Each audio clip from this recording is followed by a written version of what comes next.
Hello, everybody. Welcome to this webinar. My name is Ian Hawkins. I'm the head of content here at Swoop, and I'm delighted to welcome you to our webinar, Marketing 101, How to Grow Your Audience Online. So let's do a little bit of housekeeping before we get underway. First of all, we really welcome questions today, but put them in the Q&A box. There are two boxes. There's a Q&A box and there's messages. So put them questions in the Q&A box. If you put them in regular chat, they're likely to get missed. So Q&A is where they need to be. If you have a question, we really want to answer it. The chat box, that's the other one. That's where you can drop us a message if you're having any technical difficulties. My colleagues are sitting quietly in the background. So if you have any problems at all, they will leap into action and make sure that we are audible and visible for you once again. My experience of Zoom is that if you come out of the meeting and then come back in again, that almost always solves all of your problems. Well, all of your Zoom problems, the other problems. Let's not go there. In any case, this meeting is being recorded and posted on swoopfunding.com, and you will receive a link to it afterwards. If you would like to watch it again or recommend this to a friend or colleague, that's where we will be. This webinar is also for information purposes only. You should not consider this as financial advice or an endorsement of any specific product or investment. And today I'm joined by Ed Zabrinsky, who is the Global SEO and Content Manager here at Swoop, and Tabitha Topping, the Advisor Marketing Manager. Hello, Ed. Hello, Tabitha. Hello. Hey everyone. Tabitha, you're in control of your Yeah, presentation. I'm going to hand over to you. perfect. Thank you. And thank you everyone for joining us today. So I'm going to get us started on social media and attracting users to your website through social media. Then we'll move on to email marketing, and then Ed will take us through SEO marketing. So getting started, what platforms should you be using? So the three top platforms that we use at Swoop are LinkedIn, Instagram, and Facebook. LinkedIn in particular is where you're going to find SMEs having conversations, as well as Facebook. And then Instagram is more of a kind of, I'd say, a lighter platform where you can kind of post video content and more kind of team focused content as well, and that brand building as well. So how frequently should you be posting? This is a question that we get quite a lot. Obviously, if you don't have a marketing team or a marketing function, this is very difficult to kind of have the resource to be posting every day. There's no expectation to have to post on social media every day. I would aim for maybe 3 posts a week, in the kind of Monday to Friday, as people on the weekends are less engaged on their social media, surprisingly, as they have, other things to be getting on with.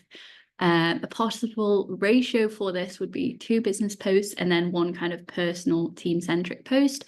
An example of a business post would be a blog or a topic that is relevant to your audience, or some news and news updates, so you can do that thought leadership kind of piece. And then a personal / team-centric post would be kind of asking people to book a call in, or saying we've got a new team member, or any kind of team updates such as awards that you've recently won, events that you've attended, that kind of personal approach where you're kind of putting a face to your brand as well.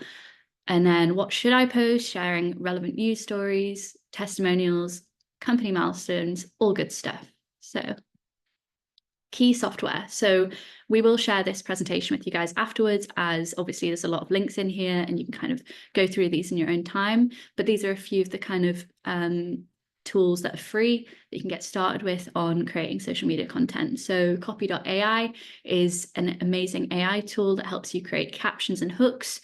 Canva is a free design tool. There's also a premium version, but I think you'd be fine kind of getting on with the free version rather than the paid. So Canva is for kind of creating social media graphics, videos, anything like that. And then Biteable.com is more of the kind of cartoon videos, there's kind of infographic videos. And then Vee.io is a tool that we actually use at Swoop. This has AI transcription, so you can add subtitles for videos and things like that, which is really useful. Hootsuite is a post scheduler, very useful. They've got a very good free trial. And then Social Searcher is a social listening tool, which you can use to kind of look for topics in your area and find things to post about. So how to add and animate your logo, for instance, on a Swoop partnership template. So we have these templates available on the Content Hub as well, but feel free to email the team if you need one of these. So you would click upload file, and then add your logo. So we've got Elva e-commerce, for example. Click on your logo and it will appear on the graphic. You can resize it and pop it there just next to the Swoop logo. And then to save it, you click share in the right-hand corner. Oh, wait, sorry, to animate it first. So you could kind of bring that in with a pop or a baseline, a different kind of animation. And then to save it, you just click share in the right-hand corner. And then you just download that page there as an MP4.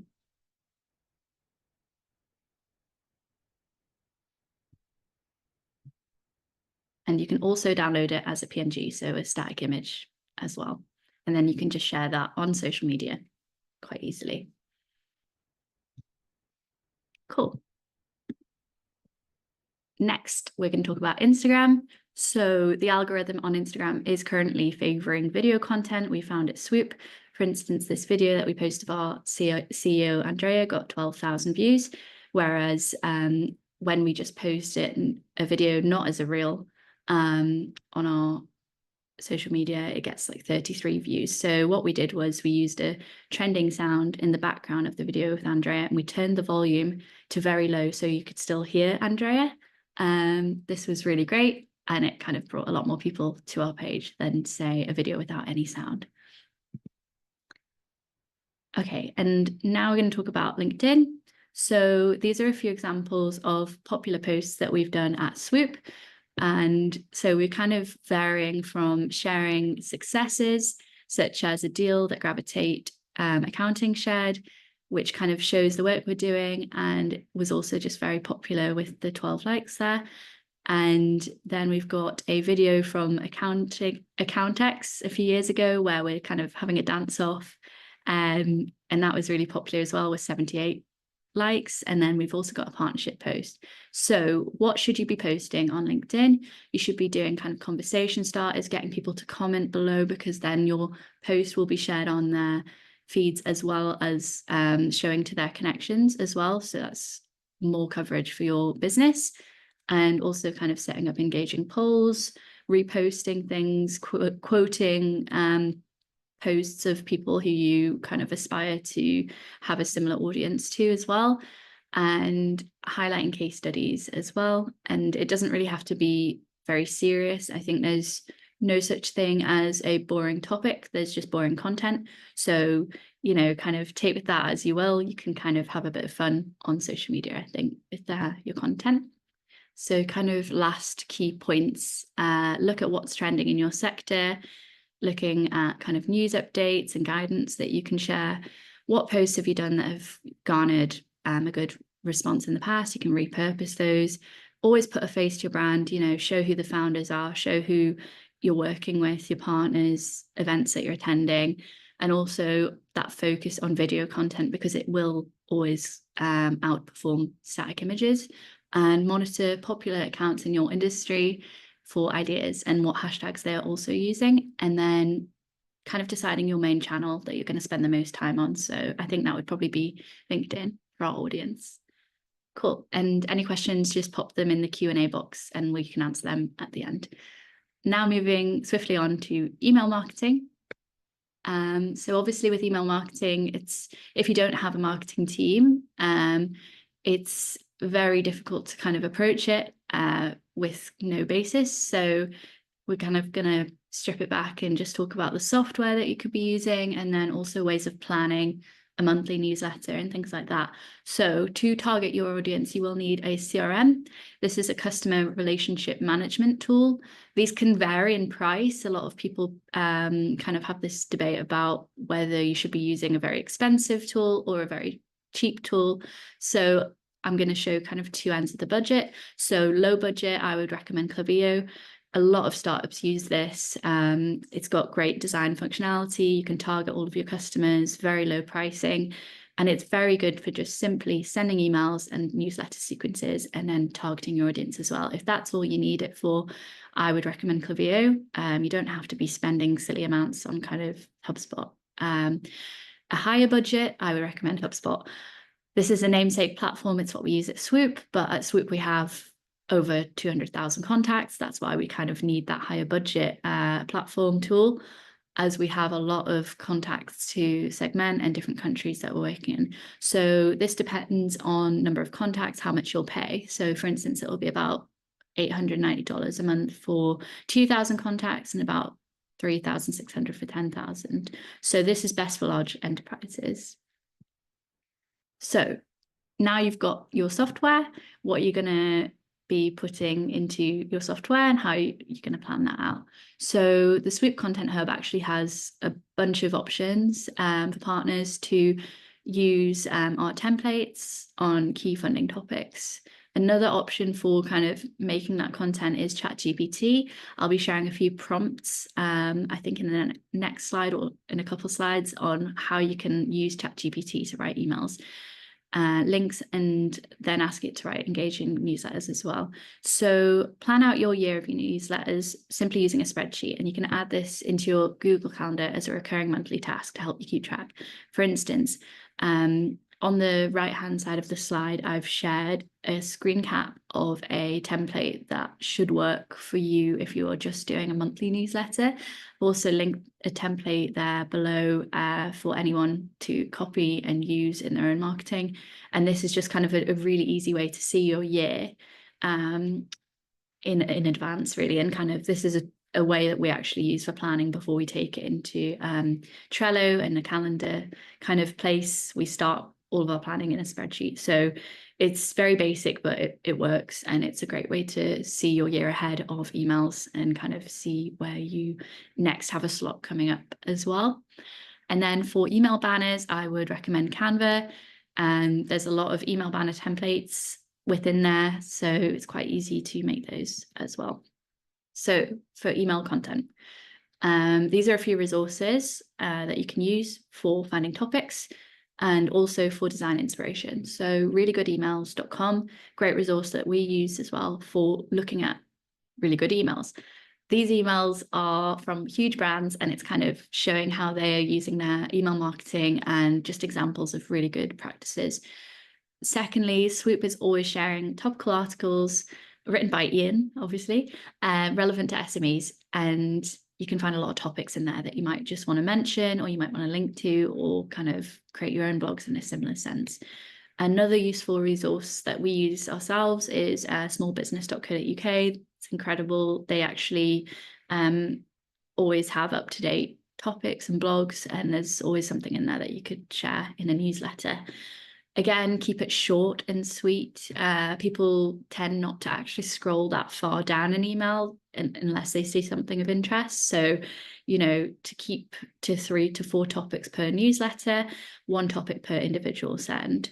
On the right here, I've just shown an example of an email that we recently sent out, which was kind of implemented for just a event that we have coming up. So we've popped a banner at the top showcasing what the event is, the people we're working with in partnership, the time, the date, all the information that you need if you were to just quickly glance at the email. And then we've popped a button right below that banner and before the text. And then we've also kind of done a bit of a sandwich where we've popped another button right below the text as well. And we've given that a personal sign off from Dara, who a lot of the business owners will recognize. And this is really important for trust building and just kind of building that rapport between you and your contacts as well. And popping that kind of call to action of, if you have any questions, email us as well. So yeah, that's quite a nice example of using email marketing and ensuring that you've got your call to action repeated throughout. And here are a few prompts. I won't read these out because there's quite a lot of them as well. And you guys can kind of just copy and paste these when you receive this presentation afterwards. But you can ask ChatGPT to help you with any email marketing. And these are a few prompts that you could use for that. Cool. So that's everything on email and social. I'll pass you guys over to Ed. Thanks, Tabs. Just a really quick introduction to what SEO is before I dive into the slides.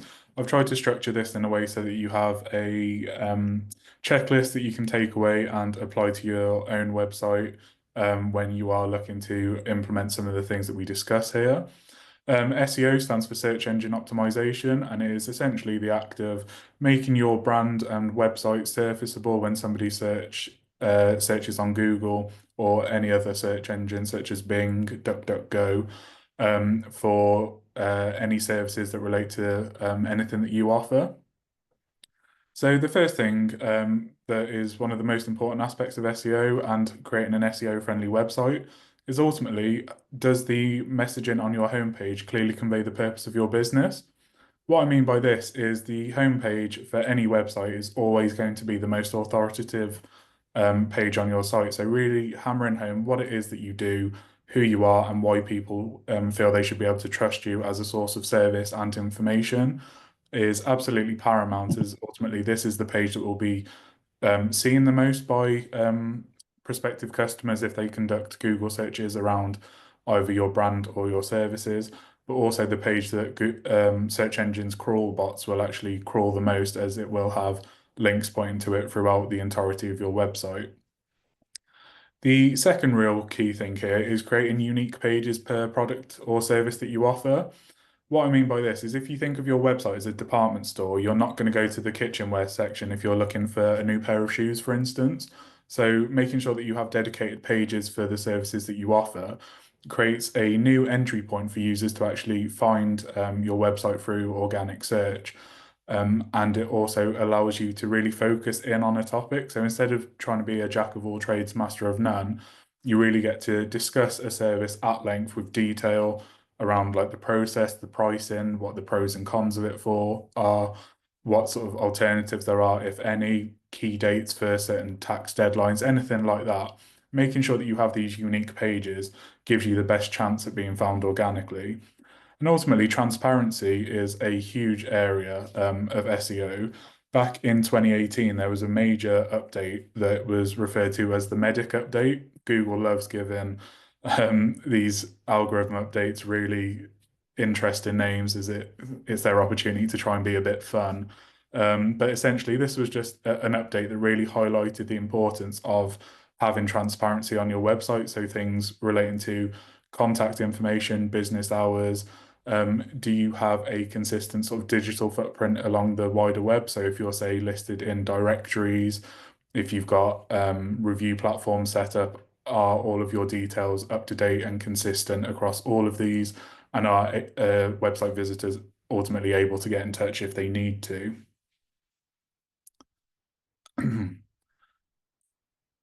Sort of following on from this as well, expertise. Do you feature the team members on your website? Ultimately, the team that makes up your organization is your greatest asset in the sense of they aren't anywhere else. So really highlighting them throughout, so attributing on-site content to them and their expertise, because it then takes it past just the organization, and it actually allows you to bring the human expertise of the incredible people that make up your organization onto the website, and really almost acts as a two-pronged attack of you have your business's authority, and then you also have the authority and expertise of the individual. I like to include this via author pages, sort of key comments or key insights from individuals within the firm or business, really just to sort of elevate the validity, accuracy, and reliability of a single piece of content. Public feedback and social proofing, these two really go hand in hand with this as well. So again, as a business, you're always going to scream and shout about how fantastic you are and the services that you offer and the quality of the service that you offer. But this way, you almost back it up with third-party reviews and feedback. So any social proof across platforms like Trustpilot, a Google business profile listing, and then social proof and housing testimonials on your website as well. This just really, again, makes it easy for users to find out who you are, why they should trust you for the services that you offer, and ultimately give them an idea of the quality of the service that they're going to receive if they ultimately choose to use you. Keyword optimization. Now, this is a really simple thing that people often overlook. All it means is that any search that a user would conduct on a search engine, so if they were looking for accounting services, it would just be as simple as searching accounting services on Google. But what people often tend to do is they only really optimize for that keyword. You really want to have a variety of keywords that mean the same thing. just because the actual results page can differ dependent on the search that you conduct, even if it is for the same service. So really making sure that you have sort of accounting services, bookkeeping services, accountancy like offerings, anything along those lines, just make sure that you have that sort of wide coverage, because again, it gives you the greatest opportunity to be picked up by the search engines and ultimately found by your customers. And also just creating high quality content. I have a separate part of this presentation that really goes into creating SEO friendly content, but just as a real sort of top level overview before we dive in, informative content is something that search engines and potential customers absolutely love, just in the sense of instead of directly selling to them, you're also offering them a source of education and insight. Ultimately, Google's aim and any search engine's aim when they're choosing what websites to surface in their search results is who offers the greatest level of value to search engine users.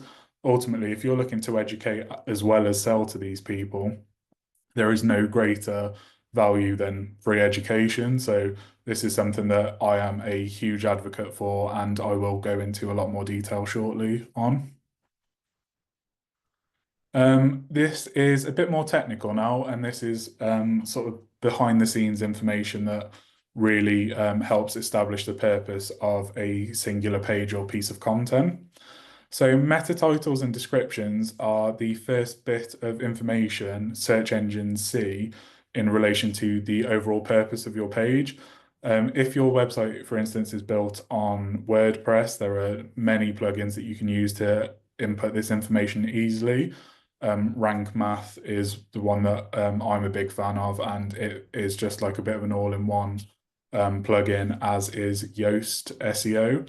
And ultimately, this snippet, the meta titles and descriptions, is what a search engine user would actually see. That's the blue link and the sort of supportive text when you do any sort of Google search.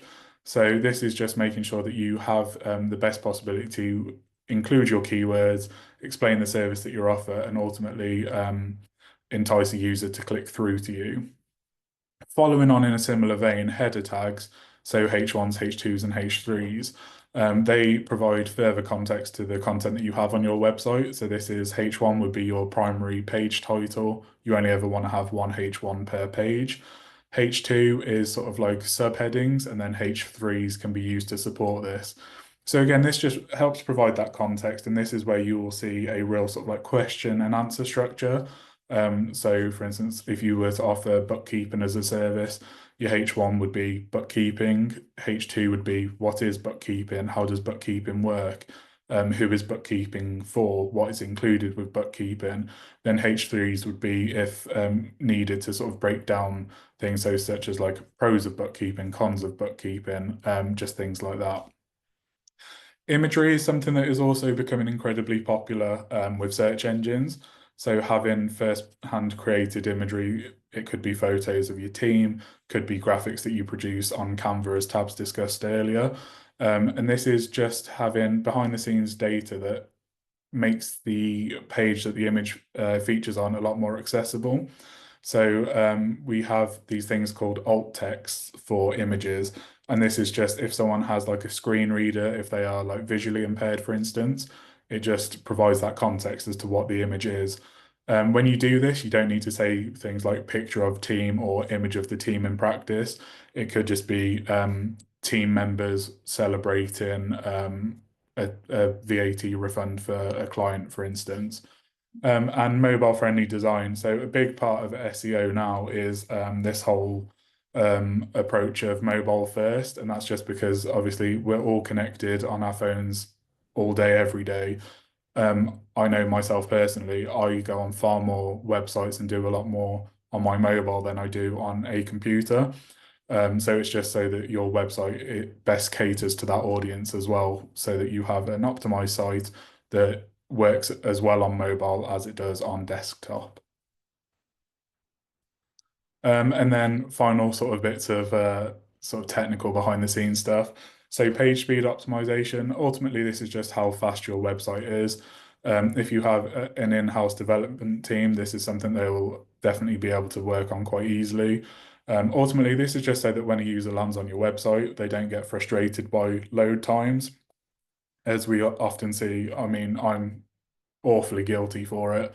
If I go on a website and it takes more than a couple of seconds to load, I click straight off it. And you just don't want to lose any potential customers because of something like this that isn't even testament to your brand or your website, just the fact that it took a while to load. An SSL certificate, again, this is just that a user can feel safe on your website knowing that it's secure, their data is secure. And again, this is something that a development team would easily be able to implement. As marketing is a very holistic function, having social media integration, again, just removes any potential friction and makes it accessible for website visitors to easily click and see what you're doing on other platforms as well. As ultimately, this just aids and lends a bit of legitimacy to a brand as you're not just active on a website, you have a social media presence, again, as Tabs discussed, where you can actually see the people that make up an organization, what's going on with the business, and also really scream and shout about all the great work that you're doing. And ultimately, analytics, this is just a way that you can track how your website is performing. Google Analytics is a free tool that you can use to measure and improve website performance. This is a super handy tool to really see where your users are landing, what pages they're viewing, where they tend to drop off on your website. To actually have something like this as a free tool is actually incredibly rare. So it's something that you definitely should utilize. I know so many businesses that don't do this. So it really is an invaluable piece of tech that you can use for free to really understand how well your website's performing and where the areas for improvement are. And finally, calls to action. Do you make it clear and easy and accessible for a user to get in touch, to inquire, fill out any forms, anything like that? And is it being pulled into your CRM correctly? Again, these are things that it's just those little prompts that a user can either get in touch, give you their contact information, which allows you to then remarket to them or ultimately book in a sales call. Just again, remove any friction, make the journey as seamless and hassle-free as possible for your website visitors, as again, bounce rates, any clicks off a website like that can ultimately harm your SEO presence. So really just making sure that the user journey is a great experience. Regular content updates, as we all know, interest rates change at the drop of a hat, information gets changed, legislations change. So just making sure that you're on top of your content, refreshing it as and when needed, or if no refresh is required, just updating the date that the page was last reviewed by your team, just to say that this content is still valuable, it is still reliable and accurate. And as I touched on earlier, having the name, address, and phone number, NAP, local SEO elements, just making sure that it's consistent across your digital footprint, just so again, people can see who you are, how to get in touch, and it just adds that extra layer of legitimacy to your brand. Cool. So now that I've gone through all the sort of the behind the scenes tech heavy stuff, let's go into my favorite part, creating SEO friendly content. So the big thing with SEO friendly content, Tabs, if you don't mind moving the slide over, is capturing the intent of the content first and foremost. So if someone's looking for a particular service, making sure that you answer every possible question that they have around a particular topic. So for instance, how to manage cash flow. Making sure that you have a comprehensive page gives you the most potential for being picked up by the search engines, as again, in a world where there's so many websites that produce content, I think it's a crazy statistic of something like 98% of all website content doesn't get viewed by anybody. So making sure that you really have a comprehensive piece of content allows you the greatest possibility for being picked up.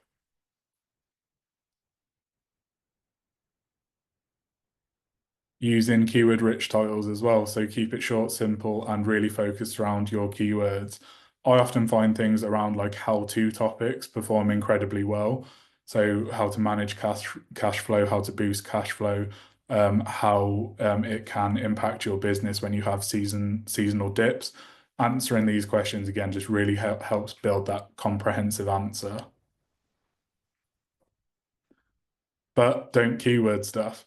It used to be that the amount of keywords that you included on a page really helped bolster your SEO position, because ultimately Google and search engines could see the purpose of your page and be like, oh, well, these guys mention bookkeeping services thousands of times, so this is a highly valuable piece of content. We should surface this when a user searches bookkeeping services. But thankfully, that's not the case anymore. Use it organically as you would in a sort of conversation. This means that if you write content for users first and then search engines, you will vastly outperform a website that writes content just for SEO. Google's frequently updating its algorithms to catch content such as this. So really making sure that you are just creating content that's valuable is the most important aspect, and keywords are a secondary sort of supplementary part to this. Focusing on formatting. This is something that people often overlook, in the sense of they will just include sort of like paragraphs and that be it. Having content that is across bullet points, paragraphs, charts, tables, graphs, infographics, as long as the text is actually readable and not just uploaded as an image. Again, just really helps solidify the piece of content, makes it more accessible, makes data points really extractable, as Google has things called featured snippets, which is just an answer box that actually appears on the search engine results page. And in the world of AI that we live in now, you'll see that some searches now return AI overviews. And essentially all this is Google crawling many websites and lifting content directly from a website, putting it into its own words, and featuring it again above any result on the search engine results page, to make your website the sort of almost like bait in being taken and featured in this spot. Having content that is in the relevant format is a great way to sort of improve your chances of being selected. Using headings to explain content, as I touched on earlier with H2s and H3s. H2s, definitely use them as subheadings, and H3s to further expand on points raised within a paragraph or introducing a table that supports a subheading. The way that I like to structure any content that goes live on the Swoop Funding website is the inverse pyramid structure that I'll run you through now. This is essentially answering all of the who, what, where, when, why, how questions. These are the most important sort of features of any piece of content, as this is the opportunity for you to directly answer any question that your potential customers may have. This then gets backed up with the important details, so the real sort of meat and bones of any piece of content. Then other general info and background info, so this could be any sort of statistics, any changes, anything like that that just really bolsters the performance of a piece of content. So making sure that you answer all the questions, expand on the questions and your answers, and then include any relevant information and data to further back this up. And ultimately reference any data and statistics that you use.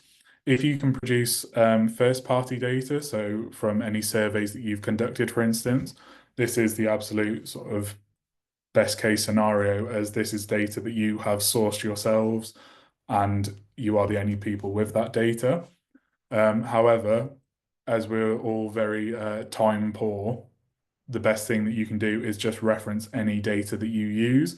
Again, this is just so that you raise the credibility, reliability, and accuracy of any piece of content. The way that we recommend referencing any data and statistics is actually just including a link from your article in the section that includes that data to the source of that data. This gives users the opportunity to click through, read more about a topic, whether it's on your website or an external one. And it also gives the opportunity for search engines, when they're crawling your website, to understand what topics you're discussing. It shows them where you got data from and why your piece of content is to be deemed as reliable and quality. I appreciate that was a real whistle-stop tour of SEO. But Tabs and I would like to open the floor up to any questions that you may have, and I'm sure Ian will Yes, get in touch indeed. with them soon. Right, yes, indeed. Thanks very much, Ed. Thanks very much, Tabitha. As Ed said, the Q&A box is open. As luck would have it, Ed, I was talking to some small businesses, their owners, this morning about just this kind of thing, and they brought up some questions as well. We've also got a couple of questions that came in advance of this, so let's have a look through. This is probably one for Tabitha. Yeah. How long does a piece of content have to be if we're putting up these videos on So I'd social always media? aim for under a minute. You know, everyone's kind of focus is reducing, and there's a lot of statistics about this that our kind of ability to focus is reducing every year. So the shorter the better. LinkedIn often also they will autoplay a video if it is under 30 seconds long, I think it is. So that's quite useful as well. So yeah, if it's going onto YouTube, I would say, you know, 5 minutes, because when people are on YouTube, they will typically watch a video for a lot longer. So yeah, depends on the channel. LinkedIn, I'd say a minute. Instagram, I'd say a minute. Twitter, a minute, and then YouTube probably 5 minutes. So yeah. Because I think a lot of people say to themselves, "Oh, I don't have anything to say," but you don't actually have to say very much, do you? If you've got to get it under 30 seconds. Definitely not. And a lot of people actually, they'll make a very short video with a hook, and then they'll actually put the bulk of what they'd want to say in the caption, and you end up kind of reading the whole caption instead. Oh, that's a good idea because you're attracted by the video and then you read the Yes. caption. That makes sense.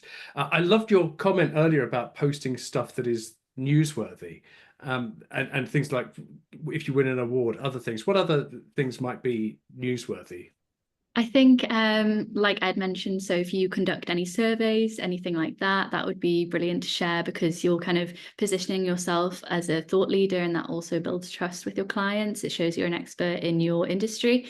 For instance, at Swoop, we conduct an annual survey of our SME community, and that provides us with so much kind of content, and it's that thought leadership style. We're actually creating news ourselves, which is very individual. Sure thing.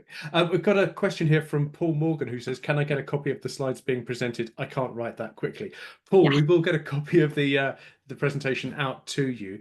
Yeah. You might hit the pause button. It's because these people live in an SEO world. Their attention span is very short and they talk very fast. So apologies, Paul. We will get that over to you. Let's have a look at some other questions we've got. Oh, Tabitha, you mentioned about scheduling posts. What are the benefits of scheduling a post? So you could start February, and you could have your entire social media calendar all full in an hour if you just kind of sat down and kind of with ChatGPT and Canva open and a scheduler and just pre-populate all your posts. You could even ask ChatGPT, you know, if you're time poor, you could say to ChatGPT, write me 15 posts on these topics for this audience using, you know, articles linked here, or, you know, using this blog as a reference piece for my tone of voice. So scheduling is incredible. We do it at Swoop. We use HubSpot. We don't have the time to kind of, you know, I think we have about 20 social media channels, maybe more, because we're in 6 countries. So we have a lot of channels, and it means that in a scheduler, you can create one post. So say I created a post about Andrea was in the Times last week. So say I create a post on that, I could then just tick Twitter, Facebook, and LinkedIn and Instagram, and it would post to all of them just from me typing it out one time. So scheduling is great. But yes, posting within the app is also fine as well. Just kind of because I should imagine lots of people watching this are going to go, "Yeah, I'd love to do more socials, but it takes up a huge amount of my time." But actually, you don't have to do 4 times as much work. It's just the one tab that you click to go LinkedIn. Yeah, and we do it. Like we don't have the time to post 20 times across every channel. You know, if something we're scheduling for like Swoop UK is relevant to Swoop South Africa, we'll clone it in HubSpot and schedule it in Swoop South Africa and just change the link out. So yeah. Okay, so how does social content and SEO work together? Is this a sort of virtuous circle that one sends traffic to the other? How does it? What's the relationship? In all honesty, when you produce a piece of content for your website, best case scenario is that you then create social posts around this, whether it's lifting extracts from the content, whether you have video that appears on the landing page that you can then share on socials as well, or even just a simple socials post to say, we've just included our predictions for the upcoming like statements each year when they come out. Just having sort of posts like that that can hook a user in on social, direct them to your website where you then point them to an SEO friendly piece of content that has clear call to actions that a user can either view more pages on your website or ultimately transact, surrender details, anything like that. It really is a case of what goes on the website can then appear on socials, and ultimately it's just another tool for marketers to use to get users onto a website. Sure. Ed, you mentioned third-party reviews on websites. And I know a lot of businesses fear the bad review, especially if it's a malicious bad review. How harmful are bad reviews? What's the downside of having reviews up? In all honesty, a lesser rated review is actually a good thing in some cases. What I mean by that is if you see a business that has 100 reviews and they're all 5 stars, you know that realistically they've probably paid for those reviews. They're not legitimate, and it can be seen as quite spammy, which ultimately goes against your SEO potential and the potential reach of your website. Having reviews that are, say, 1 star, 2 star, 3 star, it brings your overall rating down, but it makes it a lot more natural and it seems, again, a lot more reliable and authentic. The way that you can then counteract that is by having a suitable sort of like response to a review, outlining either the steps that you're taking to sort of correct something if something went wrong, the way that you're going to approach things in the future, and ultimately, occasionally, if needs be, just holding your hands up and saying, apologies for your experience. We are committed to doing better next time. We hope you give us another chance in the future. Just doing things like that. It's humans make mistakes. Everybody does. And making sure that you sort of own that fact, use it in and turn it into a positive as to what you're going to do in the future. And again, it's not seen as spammy by search engines, which means you are an authentic, reliable business. Sure. You perhaps echoing what Paul said about the speed of this presentation, you mentioned rank math, and I just wanted you to go over that again in a little bit more detail. What is rank math? What does it do for a website? So Rank Math is a WordPress plugin that is a real good sort of all-in-one SEO kit that allows you to easily implement your meta titles and descriptions on dedicated pages. As we touched on, this is just like the behind the scenes information. If you were to do this without a plugin such as this, it is doable, but it requires a bit more sort of development input as it requires coding. This bit of software, well, this plugin just really makes it a lot easier. It also allows you to monitor any 404 pages on your website. So you had a piece of content that you published that was, say, from 2021, it's no longer accurate or needed on your website. If you unpublish that page, but a user still finds a way to go to it or they have that URL saved, it would then return a 404 page not found page. It allows you to monitor that and also set redirections so that you can then point a user from an old blog post to a new post or a page that no longer exists into the next most relevant page or even just into your home page. So it really is just like an all-in-one bit of kit that you can use to bolster your SEO performance. Great. Now, clearly, everyone on this call is very enthusiastic about social media and posting content all the time. I've got a question here, which is, how do I get started on finding topic areas to cover on either my website or social media? So imagine that we've got a complete blank slate and also a completely blank mind. How do you start to find the topic that's going to work? So for this approach, I would probably start with looking at, you've got those competitors in mind, you've got those people in your network that are kind of leading on LinkedIn, those people that are constantly posting, kind of monitor what they're talking about and like what's working for them. See, go onto a competitor's page even and just go scroll through their posts. have a look what got the most likes, what got the most comments, and just have a little think about like what topics they were. For instance, at Swoop, we find that anytime we kind of share an award, that will get the most kind of engagement. Anytime we share like a very relevant kind of update, so you always know that we're going to have budget announcements. Those are fabulous times for sharing content, especially with your expertise in kind of understanding the industry and how this affects business owners. Just having your kind of say on things. People want to hear your opinion. They want something quite natural, organic. Obviously using ChatGPT is great, but I say always kind of tweak it after kind of popping something through there, just to keep your authentic tone as well. So yeah, I think just, even just going on to like a business news site as well, like BBC Business News, or, just anything like that, and you'll find topics for sure. I think as well, because if you can tap into some of those big stories that are going around, like what's happening in the budget, that's always quite useful, isn't it? And the other question I have here is, how can we highlight our team members in content we produce? So I think this is called, what is it called? Colleague generated content or something like that, UGC as well. User generated content, it's quite similar. But basically, you could even get, one of your new colleagues or someone like that to kind of take their phone, just introduce themselves on camera and say, hi, my name's Tabitha. I'm a marketing manager at Swoop. I've worked here for 3 years. This is the team I'm working in, and then a fun fact, or, just something kind of fun like that.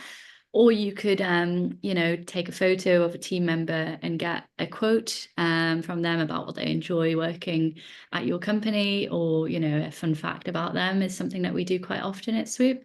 Also celebrating milestones. So, for instance, we recently shared that a colleague had been working at Swoop for 3 years, and we shared a kind of celebration post on that. That did really well on LinkedIn, and their audience of connections were commenting on it and things like that. So things like that are really good for highlighting. And even say like one of your team members is running a marathon and fundraising, I think that's a lovely thing to share. Just these kind of more personal things that build your brand and show that you're not just all bots. It just shows that you're all people as well. Yeah, good call. And just on the subject of getting your voice out there, there are so many platforms: LinkedIn, Instagram, X, Blue Sky, whatever the replacement for Twitter is now. There are so many platforms. Do you just focus on one, or do you throw spaghetti at the wall and try and hit them all? What's the better strategy? So I think, as we saw recently in the US, they actually closed down TikTok for, I think, a day or something like that. And a lot of people who relied solely on TikTok for their marketing really lost out in that day. Luckily, it was turned back on and everything was turned around. But, you can never bank on a social channel being around forever. So if you build your entire audience on, say, Facebook, and then, say Zuckerberg just decides, no, I'm not, no Facebook anymore, canceling it, it's all gone, you might lose all of your followers. So I think spread your content across a few channels, maybe 3 or 4. We're on LinkedIn, Facebook, Twitter, Instagram, Reddit, and YouTube as well. There's so many platforms. Obviously, you can post more on one platform if you find that that's where you're getting more leads in. We find that the most leads that we get from social come through on Facebook and LinkedIn, but that just varies. So yeah, I would always suggest having a few.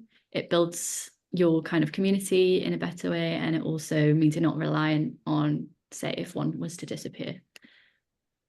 Okay, we're coming up to 10 to, so I just want to have one last opinion from both of you, and this could be an opinion, and we'll put it in inverted commas, which is, it's about the time that this takes and justifying the cost, especially if you're a small business. Can you really justify spending a huge amount of time on your socials? I'm going to go to Ed for that first of all. Give Tabitha a bit of time to think. Well, in terms of the time investment for, say, SEO content, I think the best way of looking at it is SEO content tends to be very evergreen, by which I mean you produce it once and it can continue to service you for years to come. You may need to update it, tweak it every now and then, but the actual sort of bulk of that legwork is done very early on. In terms of like the actual time investment, you can use tools like ChatGPT to generate ideas, give you a real good sort of starting point. But what you want to do then is make sure that you put the time in to curate it, put it in your own tone of voice, fact check it for accuracy.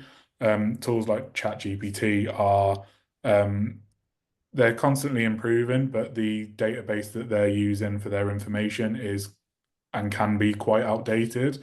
For instance, when ChatGPT was really booming, in its initial phase, I asked it who the US president was, and it told me it was Barack Obama, which, as we know, is quite outdated now. But ultimately, Long way SEO, off. the way that I like to really summarize it in terms of ideas, curating content, the investment you need to put in is the same but different. You're not going to realistically come up with any new topics. You're not going to discuss anything that hasn't already been discussed. So what you can do is look at what other people have done, put it into your own tone of voice, add your own opinion to it, and ultimately that's a way of almost using Pareto's law of 80% of the results for 20% of the work. Really implementing that, looking what other people are doing and looking at how you can do it better is something that will really set you up in the future. And it's that investment up front in terms of time and resource, but it will continue to pay off for years. I will come back to you, Tabitha, but there is a question for Ed from William here. Question for Ed: is there a tool you can recommend that scans your website and assesses the quality of the SEO? Yeah, so in terms of technical SEO, which is like the sort of page speeds, behind the scenes information, SEMrush is a fantastic tool, bit of software that I use. If I could only have one tool, it would absolutely be that. It is a paid tool, so you will need to sort of weigh up whether or not the investment is worth it in that sense. I mean, I will always advocate for it because it has many tools within it that allow you to monitor the performance of your website, so see where you rank for particular keywords, topic suggestions, keyword research to see what users are actually searching, how many times a month are people searching for particular services or topics, and also give you, there is a writing assistant on there as well. So if you are to produce an article, you can use it as a real sort of basis point of, is this good? Does it hit this criteria? Does it hit these keywords? But there are loads of other tools out there as well, just in terms of idea generation. One that I like to use a lot as well, just to save that sort of investment, is Google Trends. This is a live tool that allows you to just search a topic and see how popular it is at the moment. So if you were to go on it and search for something like COVID-19, obviously you'd see the real boom in 2020, 2021, and how it tails off ever since. But relating to things such as like tax deadlines, you'll see that there's going to be a huge spike in popularity in March, so that you know you need to get content produced for that time. But I'd say SEMrush is the best paid tool that I would use for SEO performance. However, you can also monitor the actual performance of your content in Google Analytics, as we discussed in the slides. That is the sort of true reflection as to how well your content's performing, what pages are users landing on and interacting with the most. So SEMrush. Yes. Okay, lovely. Thank you very much indeed for that. Tabitha, I guess with recycling content, being able to post on multiple platforms in one go, there's lots of ways of reducing the amount of time that you spend creating this content, but it's still worth it, isn't it? It's worth investing the time and trouble to do it. Definitely. I think you could have like the best company and the best product or the best services, and if you're not talking about it on social media, you're losing out on a huge share of potential leads and clients. Also, kind of the importance of social media is just becoming more prevalent. An instance at Swoop, actually, we were very hesitant to start a TikTok channel, and I actually kind of approached a influencer who had 6,000 followers, but she was talking about grants a lot, and a lot of people were kind of interacting with her content. So I approached her and we worked on a video together talking about Swoop's grant tool. And that video was zero cost to Swoop, but we worked on a kind of referral basis with her. We got 2,000 leads in to Swoop, 2,000 business owners signed up to our platform just from seeing that video on TikTok and seeing her kind of post about it, we would not have gotten those 2,000 people signing up if we hadn't done that one video. It's really interesting, isn't it? I've got so one of the businesses I was talking to this morning was someone who has a little side hustle as a wedding DJ, and he kept going, I need more customers, I need more customers. I said, well, wait a minute, how many customers can you actually service in a year? And he said, well, I like to do 2 weddings a week. And I said, well, then it's about 100 customers a year, slightly fewer than that because you want to have a holiday. And when we started stacking up the number of eyes on his content and the number of customers that had to come out of it, it suddenly became much more manageable, and it was easier for him to understand what he needed to do to generate that number of customers. Is that a good way of thinking about it? Yeah, definitely. You don't need to go viral, I think, to get a lot of customers as well. Even if that one person from kind of a huge business, or one person sees your content, even if you get 200 views on a video, that's 200 people. Imagine them kind of stood in front of you watching you talk. I think people kind of focus a little bit too much sometimes on the going viral, that they miss out on the kind of 200 people that have seen their video, which is a huge win. Exactly. The people that are in the room, not the people that aren't. Okay. Thank you very much indeed, Ed. Thank you very much, Tabitha. And thank you very much indeed to our audience for joining us today. This presentation will be sent out to you afterwards once Zoom has done its magic and put it all together. So thanks for your time. Enjoy the rest of the day wherever you are. Cheerio. Bye-bye.